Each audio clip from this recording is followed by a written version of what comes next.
perkenalkan, nama saya Intan Jaya Pertiwi. Di sini saya selaku negosiator yang telah dipilih dan akan mendampingi proses negosiasi ini. Di mana negosiasi ini akan membahas tentang sengketa hutang piutang. Selanjutnya saya berikan kesempatan untuk memperkenalkan diri masing-masing pihak. Sebelumnya saya ingin mengetahui nama dari ibu bapak sekalian. Silakan kepada ibu terlebih dahulu. Terima kasih. Perkenalkan, nama saya Siti Rahmawati Nurhan, dipanggil dengan Rahma. Di sini saya sebagai pinjaman. Silakan kepada bapak memperkenalkan diri. Baik, perkenalkan nama saya Farhan. Di sini saya selaku peminjam uang kepada Ibu Rahma. Apakah ibu atau bapak bekerja atau punya usaha? Ibu, silakan. Ya, saya mempunyai usaha. Bapak? Di sini saya melakukan pinjaman itu karena pengen buka usaha. Baik. Apakah ibu bapak pernah melakukan perbuatan hukum, misalnya melakukan suatu perjanjian dengan pihak lain? Ibu, silakan. Ya, saya sudah melakukan perjanjian dengan Bapak Farhan, di mana dalam perjanjian itu Bapak Farhan meminjam uang kepada saya sebesar 8 juta dengan membayar awal 5 bulan dan 3 bulan itu dicicil 4 juta gitu. Bagaimana dengan Bapak Farhan? Apakah benar yang disampaikan oleh Ibu Rahma? Bapak meminjam sebesar yang disebutkan tadi?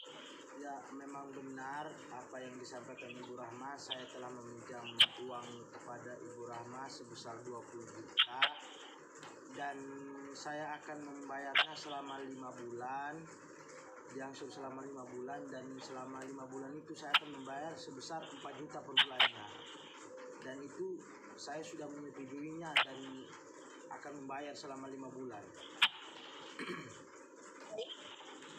Bagaimana pelaksanaan perjanjian tersebut? Dari Ibu? Tolong diulangin Mbak, pertanyaannya apa? Bagaimana pelaksanaan perjanjian tersebut? Baik, pada perjanjian tersebut memang pada bulan pertama Bapak itu sudah membayar sebesar 4 juta rupiah.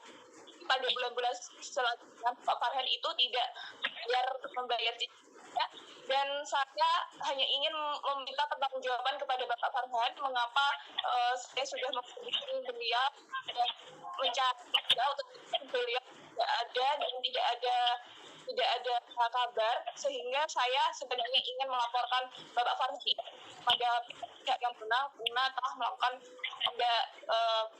penipuan, tetapi saya ingin jawaban saja, meminta iktikan kepada Bapak Farhan. Untuk Bapak orang terus membayar cicilan tersebut. Baik, sebelumnya saya minta maaf kepada Ibu Rahma mengapa saya nggak membayar di bulan kedua dan seterusnya, dan bukan saya untuk lari dari tanggung jawab saya. Sebelumnya saya sedang mengalami kebangkrutan, dan di sini saya meminta kepada Ibu Rahma kelonggaran waktunya untuk bisa melunasi utang saya.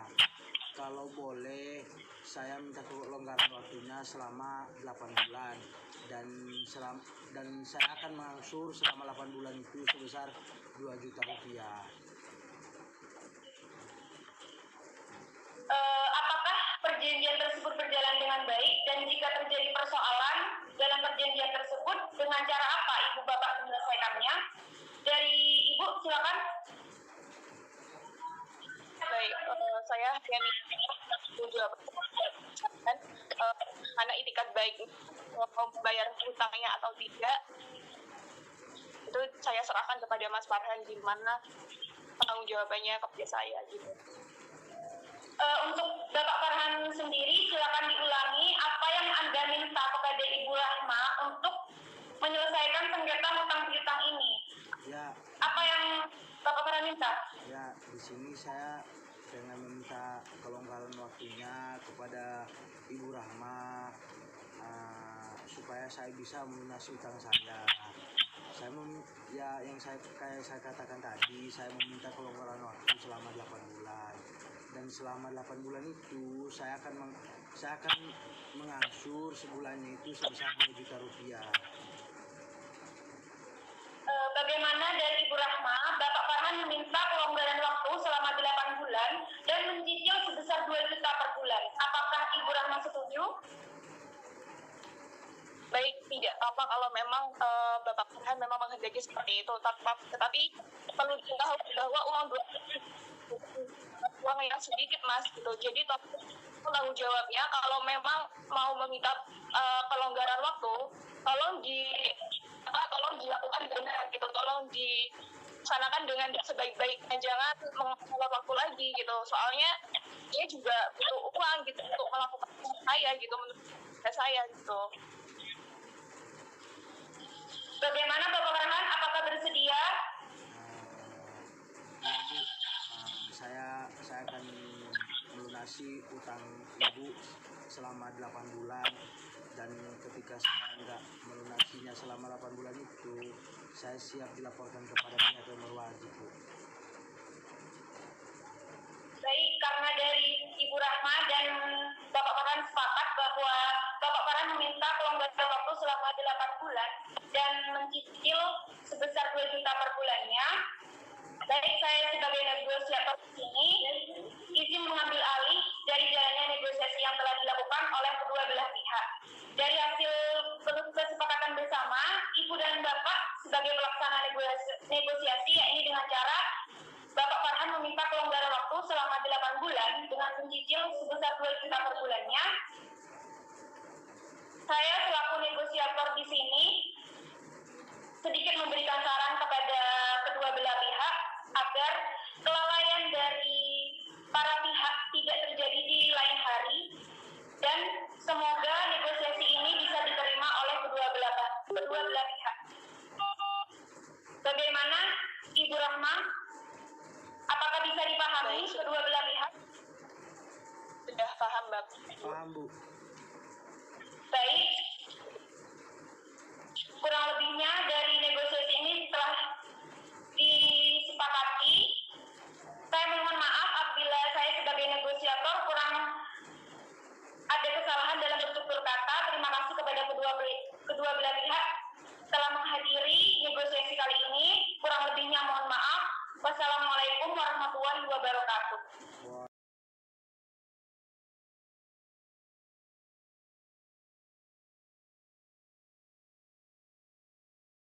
Assalamualaikum warahmatullahi wabarakatuh.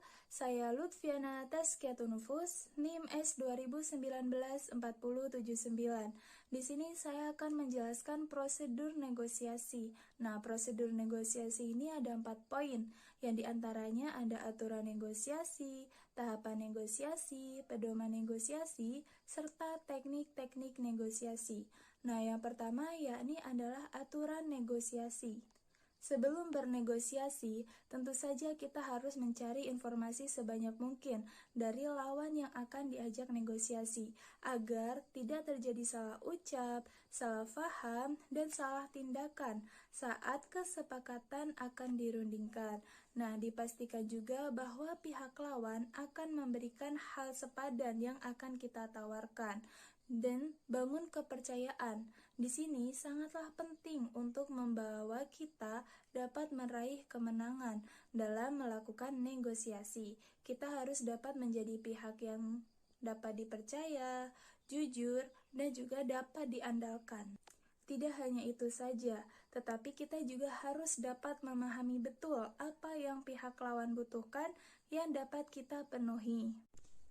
Nah, selanjutnya dari prosedur negosiasi yang kedua adalah pedoman dalam negosiasi. Pedoman dalam negosiasi yang digunakan untuk menjadi negosiator yang baik tidak perlu bersikap agresif. Tentu saja dalam artian kita harus menjaga kode etik atau etika, tetap dengan cara sopan santun, tenang, dan juga sabar. Melakukan negosiasi berbeda dengan berkelahi, yang artinya dilakukan dengan sabar dan penuh kehati-hatian, dan juga agar mencapai kesepakatan bersama. Untuk mendapatkan sesuatu yang diinginkan dalam negosiasi, tidak perlu untuk mengorbankan etika kita. Dan juga segala sesuatu yang menjadi hasil dari negosiasi selalu dapat dinegosiasikan. Yang kedua yakni tahapan negosiasi. Tahapan negosiasi yang digunakan ada 4 tahap, yakni ada persiapan, pembukaan, tawaran, serta penutup. Yang pertama yakni persiapan. Dalam tahap persiapan ini adalah tahap di mana kita harus mengenali lawan negosiasi, mengenali kebutuhan lawan dan juga kebutuhan kita sendiri. Persiapan negosiasi adalah seperti persiapan mental, persiapan fisik, persiapan waktu, dan juga pemahaman situasi, dan perumusan alternatif terbaik untuk keputusan negosiasi. Nah, yang kedua dari tahapan negosiasi adalah pembukaan. Bagian pembukaan ini berisi mengenai perkenalan diri dari para negosiator. Tahapan ini juga dapat digunakan sebagai langkah untuk menjajaki lawan negosiasinya. Nah, yang ketiga dari tahapan negosiasi adalah penawaran. Penawaran merupakan proses pencarian persetujuan karena menjelaskan tentang poin apa yang akan didiskusikan di dalam negosiasi.